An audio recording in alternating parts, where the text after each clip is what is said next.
வணக்கம். அமரர் கல்கி அவர்களின் பார்த்திபன் கனவு 2ஆம் பாகம். அதில் அத்தியாயம் 16 செண்பகத்தீவு. விக்ரமன் கரையை நெருங்க நெருங்க கடல் அலைகளின் ஓசையையும் அடக்கிக் கொண்டு பலவித வாத்தியங்களின் ஒலி முழங்குவதை கேட்டான். சங்கு, தாரை, எக்காளம், பேரிகை ஆகியவை ஏக காலத்தில் முழங்கி வான முகடு வரையில் பரவி எதிரொலி செய்தன. இவ்வளவு சத்தங்களுக்கிடையில் மாந்தர்களின் குரலில் கிளம்பிய கோஷம் ஒன்று விக்ரமனுக்கு மயிர்கூச்சல் உண்டாக்கிற்று. வீரவேல், வெற்றிவேல் என்னும் கோஷம்தான் அது. அந்த தீவில் வாழும் மனிதர்கள் என்ன ஜாதி, யாரோ, எப்படிப்பட்டவர்களோ, என்ன பாஷை பேசுவார்களோ, ஒருவேளை நரமாமிச பட்சணிகளாய் கூட இருக்கலாம் அல்லவா என்று இவ்விதமெல்லாம் எண்ணமிட்டு கொண்டிருந்த விக்ரமனுக்கு அங்கு எழுந்த வீரவேல், வெற்றிவேல் என்னும் சோழ நாட்டின் வீரத் தமிழ் முழக்கமானது அளவிலாத வியப்பையும் மகிழ்ச்சியையும் ஊட்டிற்று. இது என்ன அதிசய தீவு? இங்கே சோழ நாட்டு தமிழரின் முழக்கம் கேட்கும் காரணம் என்ன? எதற்காக இவ்வளவு ஜனக்கூட்டம் இங்கே கூடியிருக்கிறது? இம்மாதிரி எண்ணங்கள் முன்னை காட்டிலும் அதிவிரைவாக விக்ரமனுடைய உள்ளத்தை அலைத்தன. அவனுடைய நெஞ்சு படபடவென்று அடித்து கொண்டது. திடீரென்று உடம்பில் வெலவெலப்பு உண்டாயிற்று. மரக்கட்டை பிடி நின்று நழுவிற்று. தலை சுழலத் தொடங்கியது. கண் பார்வை குன்றியது. அதே சமயத்தில் ஒரு பிரம்மாண்டமான அலை வந்து விக்ரமன் மீது பலமாக மோதியது. விக்ரமனுக்கு அந்த நிமிஷத்தில் கடலில் உள்ள நீர் அவ்வளவும் புரண்டு வந்து தன் மீது மோதுவதாக தோன்றிற்று. ஒரு கணம் மூச்சு திணறிற்று. நமது வாழ்நாள் முடிந்துவிட்டது என்று நினைத்தான் விக்ரமன். பார்த்திப மகாராஜாவுக்கு அவன் அளித்த வாக்குறுதி நினைவுக்கு வந்தது. அன்னை அருள்மொழி தேவியின் கருணை முகமும் சிவனடியாரின் கம்பீர தோற்றமும் கடைசியாக விரிந்து படர்ந்த கண்களுடன் கூடிய அந்த பெண்ணின் மதிவதனமும் ஒன்றன் பின் ஒன்றாகவும் மின்னலை காட்டிலும் விரைவாகவும் தோன்றி மறைந்தன. பிறகு அவனுடைய அறிவை ஒரு மகா அந்தகாரம் வந்து மூடிவிட்டது. விக்ரமனுக்கு மறுபடியும் பிரக்ஞை வந்தபோது தான் மணல் தரையில் கிடப்பதாக அவனுக்கு உணர்ச்சி உண்டாயிற்று. கண்கள் மூடியபடி இருந்தன. கடல் அலைகளின் ஓ என்ற ஓசை காதில் கேட்டுக்கொண்டிருந்தது. நெற்றியில் யாரோ திருநீறு இடுவது போல தோன்றியது. மெதுவாக கண்ணை விழித்து பார்த்தான். சுற்றிலும் ஜனக்கூட்டம் நெருங்கி நிற்பது தெரிந்தது. ஒரு நொடி போதில் எல்லாம் ஞாபகத்துக்கு வந்தன. அவன் கரையை நெருங்கிய போது அந்த ஜன கூட்டத்திலிருந்து கிளம்பிய வாத்திய முழக்கங்களும் வாழ்த்தொலிகளும் இப்போது கேட்கவில்லை. இதற்கு மாறாக அசாதாரணமான நிசப்தம் குடிக்கொண்டிருப்பதை அவன் உணர்ந்தான். கொஞ்ச தூரத்தில் எங்கேயோ மாஞ்சோலையில் குயில் ஒன்று குக்கூ குக்கூ என்று கூவிற்று. அந்த குயிலின் இனிய குரல் அங்கே கூடிக்கொண்டிருந்த நிசப்தத்தை அதிகமாய் எடுத்து காட்டிற்று. கரையை நெருங்கிய போது தனக்கு நேர்ந்த விபத்தின் காரணமாகவே அங்கே கூடியிருந்த ஜனங்கள் அவ்வளவு கவலையுடன் நிசப்தமாய் இருந்தார்கள் என்பதை அறிந்து கொண்டான். ஒரு பெரும் பிரயத்தனம் செய்து உடம்பை உதறிக்கொண்டு ஒரு குதி குதித்து எழுந்து நின்றான். அவ்வளவுதான். அந்த ஜன கூட்டத்திலிருந்து ஒரு மகத்தான ஆனந்த கோஷம் கிளம்பிற்று. வாத்திய முழக்கங்களும் கூட மனிதர்களின் கண்டங்களிலிருந்து எழுந்த வாழ்த்தொலிகள் போட்டியிட்டு ஆகாயத்தை அளாவின. இவ்வளவு சத்தங்களுக்கும் மத்தியில் விக்ரமனுக்கு அருகில் கவலை தோய்ந்த முகத்துடன் நின்ற ஒரு பெரிய மனிதர், விலகுங்கள், விலகுங்கள், கஜராஜனுக்கு வழிவிடுங்கள் என்று கூவினார். கொஞ்சம் கூர்ந்து கவனித்தோமானால் இந்த மனிதரை நாம் முன்னமே பார்த்திருக்கிறோம் என்பது நினைவு வரும். ஆமாம், மாமல்லபுரத்தில் நடந்த கலை திருநாளின் போது நரசிம்ம சக்கரவர்த்தியின் சமூகத்தில் செண்பகத்தீவு வாசிகளின் விண்ணப்பத்தை சமர்ப்பித்த தூதர்தான் இவர். விலகுங்கள் என்ற அவருடைய குரலை கேட்டு சுற்றிலும் நின்ற ஜனங்கள் விரைவாக விலகி கொண்டார்கள். சற்று தூரத்தில் பட்டத்து யானையைப் போல அலங்கரித்த ஒரு யானை நின்றது. அதை யானை பாகன் நடத்தி கொண்டு விக்ரமன் நின்ற இடத்தை நோக்கி வந்தான். பட்டண பிரவேசத்துக்காக அலங்கரிக்கப்பட்டது போல காணப்பட்ட அந்த கஜராஜனுடைய தூக்கிய துதிக்கையில் ஓர் அழகான புஷ்பஹாரம் இருந்தது. விக்ரமன் மந்திர சக்தியினால் கட்டுண்டவனைப் போல யானையை பார்த்தபடி கையை காட்டிக்கொண்டு அசையாமல் நின்றான். யானை மிகவும் சமீபத்தில் நெருங்கி வந்தபோது விக்ரமனுடைய சிரம் அவனை அறியாமலேயே சிறிது வணங்கியது. யானை தன் துதிக்கையில் ஏந்தி வந்த மாலையை அவனுடைய கழுத்தில் சூட்டிற்று. அப்போது அந்த ஜனக்கூட்டத்தில் ஏற்பட்ட ஆரவாரத்தையும் முழக்கத்தையும் வர்ணித்தல் அசாத்தியமான காரியம். வீரவேல், வெற்றிவேல் என்னும் கோஷங்களுடன் விக்ரம சோழ மகாராஜா வாழ்க, செண்பக நாட்டு மன்னர்பிரான் வாழ்க என்னும் கோஷங்களையும் கேட்டு விக்ரமனுடைய உள்ளம் பெரும் கிளர்ச்சியடைந்தது. மகா ஆச்சரியம் விளைவித்த இந்த சம்பவங்களை பற்றி யாரிடமாவது கேட்டு தெரிந்து கொள்ள வேண்டும் என்று அவனுக்கு துடிப்பாய் இருந்தது.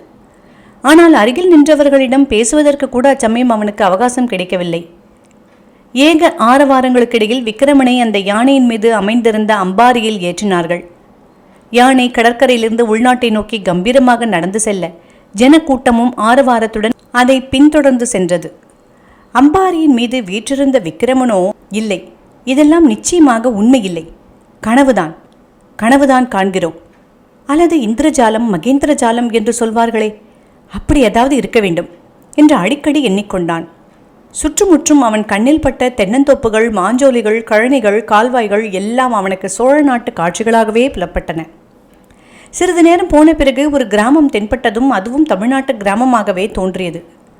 ஊருக்கு புறத்தில் இருந்த கிராம தேவதையின் கோவிலும் அப்படியே தமிழர் கோவிலாக காட்சி தந்தது. இன்னும் சிறிது தூரம் போனதும் ஒரு பட்டணம் காணப்பட்டது. அதன் வீடுகள், வீதிகள், சதுக்கங்கள் எல்லாம் உறையூரின் மாதிரியிலேயே அமைந்திருந்தன. ஆனால் அவ்வளவு பெரிய பட்டணமில்லை. அவ்வளவு ஜன நெருக்கமும் கிடையாது. அத்தனை மாட மாளிகைகள், கூட கோபுரங்கள் இல்லை. அப்பட்டணத்தின் வீதிகளில் அவரவர் வீட்டு வாசல்களில் நின்ற ஸ்திரீகள், புருஷர்கள், குழந்தைகள் எல்லோரும் சிறந்த ஆடை ஆபரணங்கள் அணிந்து மலர்ந்த முகத்துடன் நின்றார்கள். அவர்கள் எல்லோரும் தமிழ்நாட்டு மக்களாகவே காணப்பட்டார்கள். அளவில்லாத ஆர்வம் பொங்கிய கண்களுடன் அவர்கள் விக்கிரமனை பார்த்து பலவித வாழ்த்துக்களினால் தங்களுடைய மகிழ்ச்சியை தெரிவித்துக் கொண்டார்கள். விக்கிரமனுக்கு திடீரென்று ஒரு சந்தேகம் உதித்தது. ஒருவேளை இதெல்லாம் அந்த பல்லவ சக்கரவர்த்தியின் கபட நாடகமாயிருக்குமோ? தன்னை பற்றி வந்த கப்பல் பல நாள் பிரயாணம் செய்வதாக பாசாங்கு செய்துவிட்டு கடைசியில் சோழ நாட்டின் கடற்கரையிலேயே தன்னை இறக்கிவிட்டிருக்குமோ? இந்த ஆரவார ஊர்வலமெல்லாம் தன்னை ஏமாற்றி பல்லவ சக்கரவர்த்தியின் ஆதிக்கத்தை ஒப்புக்கொள்ளும்படி செய்வதற்கு ஒரு சூழ்ச்சியோ? இவ்விதமாக எண்ணிய போது விக்கிரமனுக்கு கோபம் பொங்கிக் கொண்டு வந்தது. இதற்குள் யானையானது அந்த பட்டணத்துக்குள்ளேயே பெரிய மாளிகையாக தோன்றிய ஒரு கட்டடத்துக்கு வெளியே வந்து நின்றது. விக்கிரமனை யானை மீதிருந்து கீழே இறக்கினார்கள். ஜனக்கூட்டமெல்லாம் வெளியில் நிற்க முன்னமே நமது கவனத்துக்குள்ளான பெரியவர் மட்டும் விக்கிரமனை அழைத்து கொண்டு மாளிகைக்குள் சென்றார். மகாராஜா, இதுதான் இந்த செண்பக நாட்டின் மன்னர்கள் பரம்பரையாக வாழ்ந்து வந்த அரண்மனை. தாங்களும் இந்த அரண்மனையில் வசிக்க வேண்டுமென்று இந்நாட்டு பிரஜைகளின் விண்ணப்பம் என்றார் அப்பெரியவர். இந்நாட்டின் பெயர் என்னவென்று நீங்கள் சொன்னீர்? செண்பக நாடு மகாராஜா. இந்த பட்டணத்தின் பெயர் என்னவோ? செண்பக நாட்டின் தலைநகரம் இது. இதன் பெயர் குமாரபுரி. குமாரபுரிதானே? மாயாபுரி அல்லவே? இல்லை அரசே, குமாரபுரிதான். நீர் யார் என்று கொஞ்சம் சொன்னால் நன்றாக இருக்கும். அடியின் பெயர் சித்தார்த்தன்.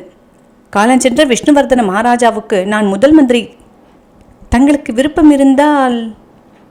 என்ன சொன்னீர்? மந்திரி என்றீரா? அல்லது மந்திரவாதி என்றீரா? மந்திரிதான் மகாராஜா. ஒருவேளை மந்திரவாதியோ என்று நினைத்தேன். ஆமாம், நீர் மந்திரவாதி இல்லாவிட்டால் நான் யார் என்பதும் என்னை இன்று காலை இந்த தீவுக்கரையில் கொண்டு வந்து இறக்கி விடுவார்கள் என்பதும் எப்படி தெரிந்தது? அது பெரிய கதை மகாராஜா. சாவகாசமாக எல்லாம் சொல்கிறேன். இப்போதைக்கு இது உண்மையாகவே அரண்மனைதானா அல்லது சிறைச்சாலையா என்று மட்டும் சொன்னால் போதும். என்ன வார்த்தை சொன்னீர்கள்? சிறைச்சாலையா? இந்த நாட்டில் சிறைச்சாலை என்பதே கிடையாது. சிறைச்சாலை, ராஜ துரோகம், மரண தண்டனை என்பதெல்லாம் பரதகண்டத்திலேதான் மகாராஜா. அப்படியா? பரதகண்டத்துக்கும் இந்த நாட்டுக்கும் அவ்வளவு தூரமோ? சாதாரணமாய் 12 நாள் கடல் பிரயாணம். புயல், மழை முதலியவை குறுக்கிட்டால் இன்னும் அதிக நாளாகும். உண்மைதான் நான் சொல்கிறீர். அடியேன் உண்மையை தவிர வேறு பேசுவதில்லை. அப்படியானால் தமிழகத்திலிருந்து 12 நாள் பிரயாணத்தில் உள்ள நீங்கள் தமிழ் மொழி பேசுகிறீர்களே, எப்படி? மகாராஜா, இந்த செண்பகத்தீவிலே மட்டுமல்ல, இன்னும் கிழக்கே தூரத்தில் உள்ள தீவுகளிலும் தமிழ் மக்கள் வசிக்கிறார்கள், தமிழ் மொழி பேசுகிறார்கள். தங்களுடைய மூதாதை கரிகால சோழரின் காலத்தில் சோழ நாட்டு தமிழர்கள் வளம்மிக்க இந்த தீவுகளில் வந்து குடியேறினார்கள். கரிகால சோழரின் குமாரர்தான் இந்த பட்டணத்தை ஸ்தாபித்தார். அதனாலேயே குமாரபுரி என்று அதற்கு பெயர் ஏற்பட்டது. அந்த நாளில் சோழ சேனாதிபதி ஒருவர் சக்கரவர்த்தியின் ஆக்ஞையின் பேரில் இந்நாட்டை ஆட்சி புரியலானார். அவருடைய சந்ததியார் 10 வருஷத்துக்கு முன்பு வரையில் இந்நாட்டின் அரசர்களாயிருந்து செங்கோல் செலுத்தி வந்தார்கள். அந்த வம்சத்தின் கடைசி அரசரான விஷ்ணுவர்தனர் சந்ததி இல்லாமல் காலமானார். பிறகு இந்த நாடு இன்று வரையில் அரசர் இல்லாத நாடாய் இருந்து வந்தது. அடிக்கடி பக்கத்து தீவுகளில் உள்ளவர்கள் வந்து இந்நாட்டின் பட்டணங்களையும் கிராமங்களையும் சூறையாட ஆரம்பித்தார்கள். வெவ்வேறு பாஷை பேசுவோரும் அநாகரீகங்களும் தட்டை மூஞ்சிக்காரருமான பற்பல ஜாதியார் இந்த தீவை சுற்றியுள்ள தேசங்களில் வசிக்கிறார்கள். அவர்களை எதிர்த்து நின்று வெற்றி பெறுவதற்கு அரசர் இல்லா குடிகளாகிய எங்களால் முடியவில்லை. இப்படிப்பட்ட சமயத்தில் முருகக்கடவுளே அனுப்பி வைத்தது போல சோழர் குலக்கொழுந்தான தாங்கள் எங்களை தேடி வந்திருக்கிறீர்கள். எங்களுடைய பாக்கியந்தான். கரிகால சோழனை பற்றி அந்த பெரியவர் பிரஸ்தாபித்தவுடனே விக்கிரமன் மிகவும் ஸ்ரத்தையுடன் கேட்கத் தொடங்கினான். அவனுக்கு இருந்த சந்தேகம், அவநம்பிக்கை எல்லாம் போய்விட்டது. சித்தார்த்தரின் குரல், முகத்தோற்றம் ஆகியவற்றிலிருந்து அவர் சொல்வதெல்லாம் சத்தியம் என்னும் நம்பிக்கையும் விக்கிரமனுக்கு உண்டாயிற்று. நமது தந்தை பார்த்திப மகாராஜா எந்த கரிகால் வளவனை பற்றி அடிக்கடி பெருமையுடன் பேசி வந்தாரோ அந்த சோழர்குல முதல்வன் காலத்திலே தமிழர்கள் வந்து குடியேறிய நாடு இது. என்ன ஆச்சரியமான விதிவசத்தினாலோ அப்படிப்பட்ட நாட்டுக்கு நாம் வந்து சேர்ந்திருக்கிறோம் என்பதை நினைத்தபோது விக்கிரமனுக்கு மயிர்கூச்செறிந்தது. கண்களில் நீர் துளித்தது. ஐயா, உம்மை நான் பரிபூர்ணமாக நம்புகிறேன். எல்லா விஷயங்களையும் விவரமாக அப்புறம் கேட்டுக்கொள்கிறேன். இப்போதைக்கு ஒன்று மட்டும் சொல்லிவிடுகிறேன். என்னை நீங்கள் உங்களுடைய அரசனாக கொள்வதாயிருந்தால் இன்னொரு ராஜாவுக்கோ சக்கரவர்த்திக்கோ கப்பம் செலுத்த முடியாது. சுதந்திர நாட்டுக்குத்தான் நான் அரசனாக இருப்பேன். இல்லாவிட்டால் உயிரை விடுவேன். நீங்களும் இந்நாட்டின் சுதந்திரத்தை காப்பதற்காக உயிரை கொடுக்க சித்தமாயிருக்க வேண்டும். எதிரிகள் துஷ்டர்களாயிருந்தாலும் நல்லவர்களாக இருந்தாலும் யாராயிருந்தாலும் பணிந்து போகிறது என்ற பேச்சே உதவாது. இதற்கு சம்மதமாயிருந்தால் சொல்லுங்கள் என்றான் விக்கிரமன். மகாராஜா, தங்களுடைய தந்தை பார்த்திப மகாராஜா போர்க்களத்தில் அடைந்த வீரமரணத்தின் புகழ் எங்கள் காதுக்கும் எட்டி இருக்கிறது. எங்களுடைய உடம்பில் ஓடுவதும் சோழ நாட்டின் வீர ரத்தந்தான். இந்நாட்டில் வாழும் தமிழ் மக்கள் உடல் பொருள் ஆவியை கொடுத்து தங்கள் சுதந்திரத்தை காப்பாற்றிக் கொள்ள ஆயத்தமாயிருக்கிறார்கள். வீரத்தலைவன் ஒருவன் தான் எங்களுக்கு வேண்டியிருந்தது. தாங்கள் வந்துவிட்டீர்கள். இனி என்ன குறை? அச்சமயம் கோவில் சேமகலத்தின் ஓசை கேட்டது. சித்தார்த்தர், மகாராஜா, தாங்கள் ஸ்நான பானங்களை முடித்துக்கொண்டு சிறிது இளைப்பாருங்கள். சாயங்காலம் முருகவேள் ஆலயத்துக்கு போய் தரிசனம் செய்ய வேண்டும். கூடிய சீக்கிரத்தில் முடிசூட்டு விழா நடத்துவது பற்றியும் யோசனை செய்ய வேண்டும் என்றார். இதோடு இந்த அத்தியாயம் முடிவுற்றது.